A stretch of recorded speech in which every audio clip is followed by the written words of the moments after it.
candidate presenting their individual tax plans, but Donald Trump seemed to sum it all up. Take a listen. We all have a different tax plan. Some I don't totally agree with. One thing we understand, each one of those tax plans is better than the mess that we have right now. Joining the conversation right now from our New York City headquarters, former House Majority Leader Eric Cantor and 32 Advisors founder and CEO Robert Wolf. Good to see you both. Gentlemen, thanks very much for joining us. Good morning, Maria. Congressman, let me kick this off with you. Which candidate has the best tax plan in your view? Well, first of all, Maria, I want to just congratulate you on a great debate. I mean, I think it was a substantive and worthy debate for the American people. Congratulations. Thank you so much. You know, when it becomes, the tax plan, I mean, I think clearly, Trump said it, that the Republican tax proposals all have one thing in common. They're vastly different and better than those, that which we have now. Obviously, I'm a big supporter of Jeb Bush's, and I think that his tax plan, as endorsed by the Wall Street Journal, is saying it has the most potential to promote economic growth. And I know Steve Moore is here, and I think would agree in the straight up sort of rate reduction, marginal rate reduction, providing the incentive for more work and to get the economy growing again. Robert Wolf, what do you think? Well, first, I would absolutely agree with the congressman that you did a great job last night, and I'm very proud of what you and Neil did. So it's good we agree on something to begin. You know, I found what Fix the Debt said was incredibly interesting, that, yes, everyone wants tax reform, both sides. We've been arguing for that for a while. But I found it interesting that their quote was that no one could explain how they would pay for this budget-busting tax plan. And I think, as the Republican Party has always been, as Heritage would say, fiscal conservatives, it's surprising that these tax plans would balloon the deficit. And no one talked about how they would pay for it. See, Maria, and as you know, there is an ongoing debate in Washington about how you score individual tax plans and other items. And we as conservatives always have believed in dynamic scoring, that it does make a difference, that if you lower the marginal rate, you're going to see more investment, you're going to see more work that will provide more growth. Unfortunately, the bean counters in Washington don't necessarily follow that rule. And so we continue to have this debate. We're locked into intransigence almost. And so, again, I think what this election will do, when Jeb Bush is elected our next president, I think you're going to see a Congress that will actually affect tax reform and implement a competitive code so we can see America start to lead again.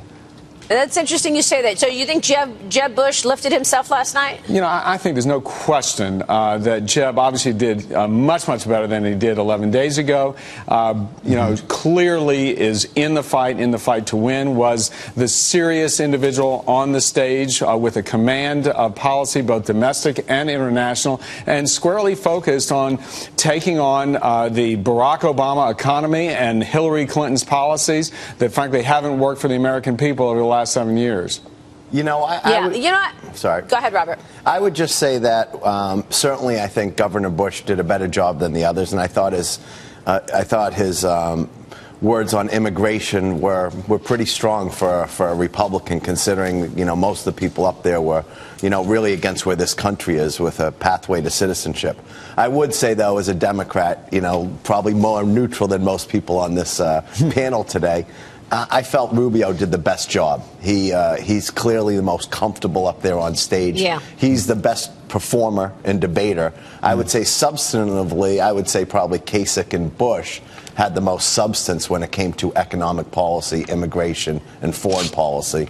But I will leave that. That's what's trending online, too. I will leave that to the other 50% to decide over the coming months. Steve Moore, weigh in here from the Heritage Foundation in terms of the economic plans and the tax plans. Yeah, I wanted to ask Eric something about something that Robert just said, which is, you know, the Republicans may not be so fiscally conservative because of maybe some of the revenue losses from the tax plans. But also, Eric, there is a lot of anger among conservatives right now. You served in the House over this budget that was just passed that blows the lid off of the budget, gets rid of the caps, gets rid of the sequester that you worked to create.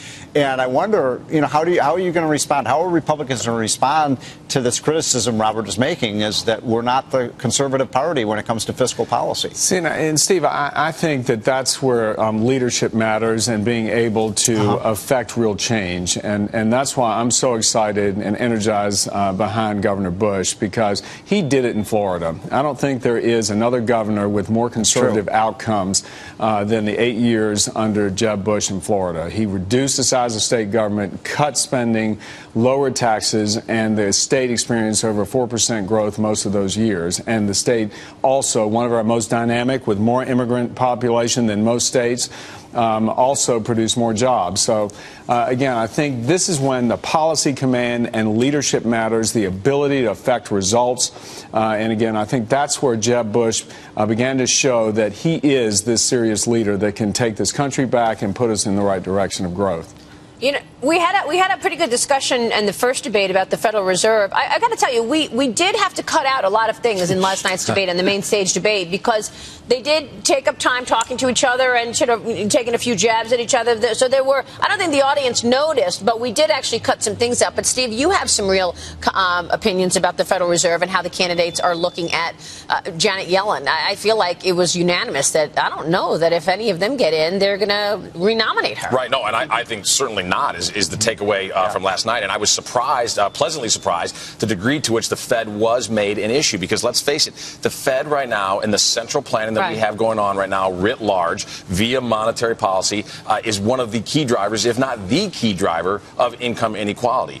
So paradoxically, the Democratic Party, which always decries income inequality, I think is actually the defender of the Fed that is in large measure creating it. And so I think Republican candidates and the Republican primary base is starting to realize that. Yeah, but Robert Wolf, we'll jump in here, because for a long time you've been talking about infrastructure spending. You had the idea when you were working with President Obama to do the infrastructure bank, and yet we haven't seen any fiscal stimulus. I mean, it's all about the Fed. The Fed's the only one doing anything. I mean, there's no question, I think, that when the Republicans bring up the Fed, they should make sure they all agree that the Fed needs to stay independent. So the idea that who's a defender of the Fed is independent. So I think monetary policy has to stay that way. Well, I think that was one of the situations last night. It's surprising no one brought up how to increase wages. No one brought up how to gain jobs. The idea that tax reform Well, that was our first question. That was our first question on the main debate. The idea that tax reform is the entire policy for the candidates last night is ridiculous. Infrastructure, as you know, is the fastest multiplier of GDP growth. It's bipartisan, and it's surprisingly that no one brought it up last night. And I will tell you, the Secretary Clinton has been talking about it. Does that mean we should we build the Keystone Pipeline? That's a pretty important part of infrastructure. Well, actually, I think energy absolutely is critical. And when I was on the Jobs Council, I was a supporter of the Keystone. But years later, the Keystone is obviously, it's just not that important anymore, because it's not a big job creator, and we're totally different from an energy perspective. So where we were 4 or 5 years ago and where we are today, the Keystone, I would say on a scale of 1 to 50 is not a top 50 priority for economic recovery. Maria, what I would say is it was very clear last night, and several of the candidates did talk about the fact that business startups lag behind businesses closing. And if we want to talk about jobs, we've got to impose some regulatory reform. I mean, Jeb Bush was out there saying we've got to go turn back all of the Obama regulations and start over, because it is strangling the real economic engine of our economy, small business, and that's how you create jobs. Yeah, I would definitely agree I think that, Congressman, that it would be an interesting way to look back at regulation for the last decade and see what we could decommission. I don't think it's one president versus another. I think there's a lot we could be decommissioning. Well, is there a regulation right now, Robert, that you would change? Well, I think you guys have said it nonstop. I mean, it would start with tax reform. I mean, everyone is for corporate tax reform to change. It's everyone's for lowering the rate and broadening the base. This is something I thought was actually interesting. A lot of people didn't say it, but they would say, let's start at X percent, 15%, and have an up and down vote on every loophole and see where we really come out. I mean, we have to move away from all these special interest loopholes, and that would lower the tax rate. And I think it was Chris Christie that said, have it at, I forget the number was, and only have mortgage interest deduction and charitable deduction. Actually, that's a good foundation to start and have a debate on. Final comment here, Eric. Why has it been so hard to do tax reform? Everybody knows it needs to be done. What's the problem? Well, listen, there's plenty of blame to be cast on both sides, and there's probably a reason why overall tax reform, comprehensive tax reform, has not been done since 1986. There's a lot of vested interest in the tax code. I mean, we've talked about it before. You know, this notion that people come in, muscle their way in, and gain competitive advantage through tax provisions in the code. That's part of the reason why. You know, we've got problems with our corporate tax reform. We got problems with our personal tax reforms. We really have to go in and be dedicated to working together to decide that America is going to lead again, both domestically and internationally. I believe that we'll see that get done in 2017. All right, Eric Cantor, Robert Wolf, always good to see you guys. Thanks so much. Thank you. Thanks.